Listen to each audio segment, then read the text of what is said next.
ایک خانہ بدوش بچہ جس کا باپ ایک دشمن قبیلے کے ہاتھوں مارا گیا، وہ کیسے دنیا کی سب سے بڑی سلطنت کا بانی بنا۔ ایک ایسا حکمران جس کا نام سنتے ہی بادشاہوں کے تخت ہل جاتے تھے۔ وہ جس سرزمین پر قدم رکھتا وہاں کے شہر راکھ میں بدل جاتے تھے اور اس کی فوجیں طوفان کی طرح ہر چیز کو بہا کر لے جاتی تھی۔ یہ کہانی ہے چنگیز خان کی، ایک عام چراوے کے بیٹے کی جو تاریخ کی سب سے بڑے فاتحوں میں سے ایک بنا۔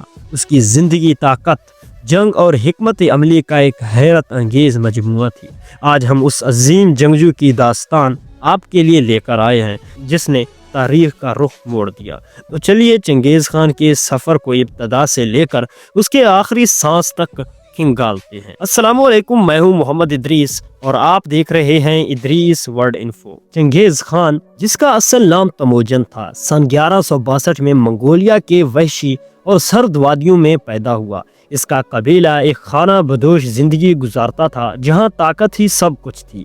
اس کا باپ یسوگے خان منگول قبائل کا ایک اہم سردار تھا، لیکن جب تموجن صرف 9 سال کا تھا دشمن قبیلے تاتاریوں نے یسوگے خان کو زہر دے کر قتل کر دیا۔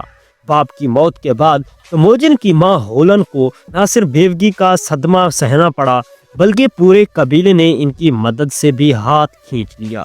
اب ہولن کو اپنے بچوں کی پرورش خود کرنی تھی بغیر کسی مدد کے۔ یہ دور تموجن کے لیے بہت سخت تھا۔ بچپن میں وہ اور اس کے بہن بھائی شکار کے جانوروں پر گزارا کرتے تھے، کبھی کبھی جڑیں اور پتے کھا کر بھوک مٹاتے تھے۔ ایک ایسا وقت آیا جب مخالف قبیل نے اسے پکڑ کر غلام بنا لیا اور ایک لوہے کے توک میں جکڑ کر قید میں ڈال دیا۔ مگر تموجن ایک عام شخص نہیں تھا، اس کے اندر آزادی کی آگ بھڑک رہی تھی۔ موقع پاتے ہی اس نے چوکیدار کو ہلاک کر کے فرار حاصل کر لیا اور اپنی ماں کے پاس واپس پہنچ گیا۔ جوانی میں اس نے اپنے باپ کے پرانے اتحادیوں کو اکٹھا کرنے کی کوشش کی۔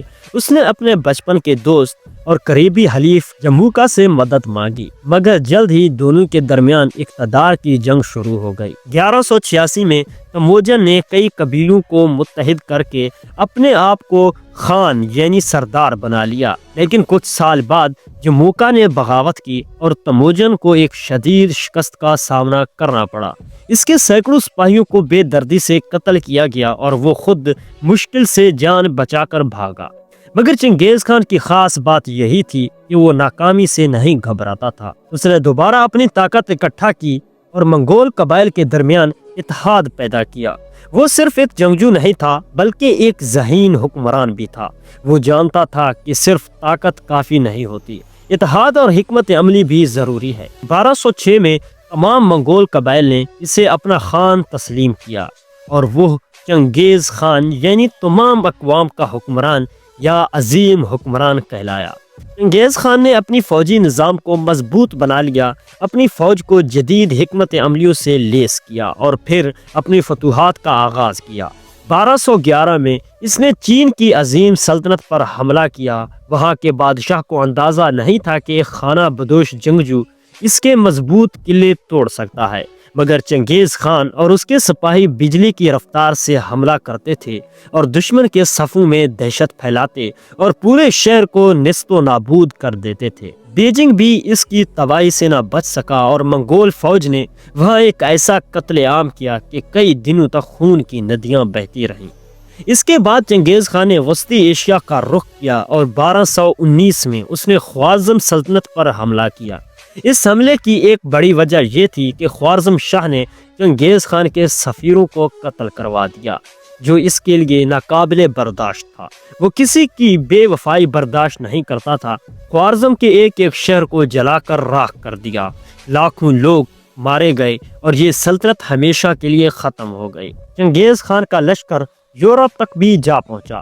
روس، ہنگری اور پولینڈ پر بھی حملے کیے گئے اور ان علاقوں میں بھی منگولوں کا خوف چھا گیا۔ وہ جہاں جاتے تھے بستیوں کو جلا کر راکھ کر دیتے تاکہ کوئی دوبارہ بغاوت کا سوچ بھی نہ سکے۔